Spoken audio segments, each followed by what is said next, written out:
Jerry. I called into the NASCAR hall. Woo. Hey, bud. Hey, Chad. Good to see you, man. Chad.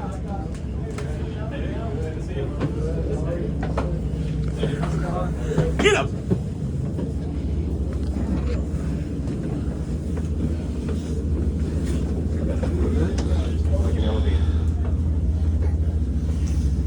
Medium only, Mike. It's gonna be a little tight, I think. Yeah. We good here, or we want to go down? we're- Downstairs. Might be even bigger room. I think it's actually. We have meetings in here, but usually not quite as big. We get about 8 in here. I'll go up here just so everyone can see, and then we'll kind of go through them. So, all right, busy morning. Thanks for coming out. Thanks for coming out. Obviously, we had a couple penalties last week. We had the 10 and the 41. We call them roof rails. They're also in the rule book. They're called roof air deflectors. What they are is they're a team part that is designed to be built off a CAD file. So there's really no gray. They have to be built exactly to CAD. All the teams do it. Unfortunately, we had the 41 and the 10 that the right side only. There's 3 per side. They sit in a groove on top of the greenhouse, and they're meant to sit flat. So the problem we had with these, and they were the exact same. They were the exact same for both cars. So I'll just undo them so you guys can see them here.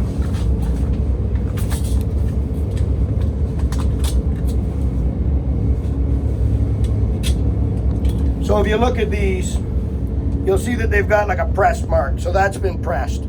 That dent is not supposed to be there. These are supposed to be, they're supposed to be flat like that. All right? And that's not done from tightening any bolts or anything else.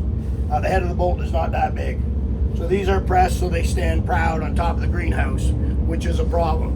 We don't get into why they're like that. They were only on the right side of those 2 vehicles, but they certainly don't meet the CAD files.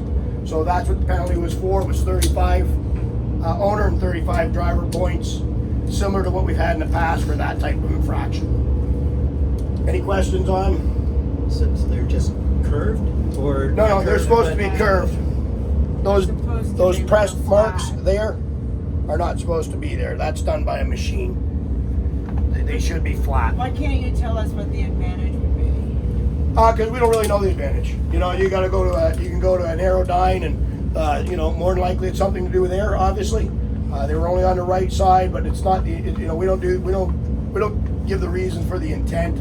The team knows why they did it. We don't have that answer. We just know they don't conform to the rule book. Is that discovered by laser or by visual? It was visual. They could see it was up high off the roof. It was standing off the roof more than all the others. And when they were removed, obviously it becomes clear why they were standing For up. certain, only 2 of the 4 cars. Correct. Yeah, absolutely. Yeah, all the cars were checked. All the cars in the field were checked. These were the only 2 cars in the field that had it. Do you know were those the first 2 Stewart-Haas cars checked that day? I don't know the order. I can't answer the order. No, I don't know the order of them. But all 4 were checked, and obviously every car in the field was checked.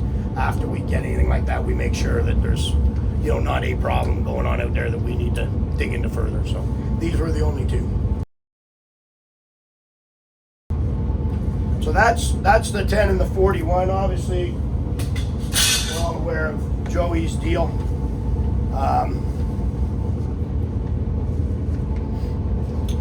So we have our safety cameras inside all the Cup cars, and we review them quite often during practice and qualifying, and we look for oddities. We're checking. This is all on drivers' input from last year, how they want safety improved and cleaned up.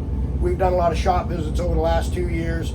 We look for head surrounds. We look for hoses going to hell. We look for just everything in the car to make sure it's safe. We don't catch anything. A lot of new drivers, we'll review them as well to make sure that they're sitting in their seats properly. And so a lot of that sort of stuff gets checked.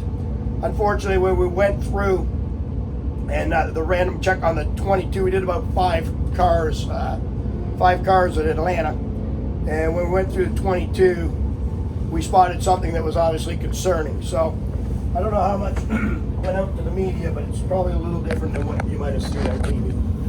This is an SFI glove, and an SFI piece of protective equipment cannot be modified in any way. So it's as delivered. That's how SFI approves it. And SFI does not approve any glove with any webbing, obviously for safety reasons. And as you can see, the entire glove is webbed. So the reason for that is obviously you can block more air. You know, the drivers do put their hand up against the opening, which we've never really had a rule against it. But this obviously goes one step further, and this becomes not only a competition problem, it becomes a safety violation, because that glove is no longer SFI approved. Regardless of what the material's made of, regardless of who put it on there, it's not as delivered, it's not as tested, and it's an unapproved SFI piece of safety equipment. So he was given to the rear. He lost his starting position. I think he was second. He lost his starting position, started from the rear, and he was assessed a drive-through penalty. Our rules are, if he enters pit road under green and the caution comes out, we don't redo it. We don't, we don't take any more away. He served his penalty. He got lucky that he was able to come back out, obviously with them wrecking on the first lap. But that's the way the rule's written. But the safety violation, we went back later in the week, and it's consistent with what we did with both Ryan Newman and Chandler Smith.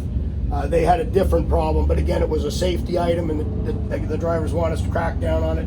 So it's what warranted the $10,000 fine to Joey. Brad, were you able to review footage from Daytona to see if you used it by Daytona? We were not able to review the footage, so we don't know if it was used at Daytona. You said it was a random check. Cup supervisor Denny said that you guys were tipped off to it. Yeah. Were you tipped off? No. No, it was a random check. We do it quite often, and we do it for again, we more or less do it for safety, for checking helmets heights, headrest heights, movement in the car with the driver's head. So it's a common thing, Okay. and it just happened to get caught that it was when reviewing it in slow motion. It was actually pretty fortunate that it got picked up, and that's how it got picked up. So yeah, there was no tip. We didn't know what we were looking for. It just happened to be that we found it.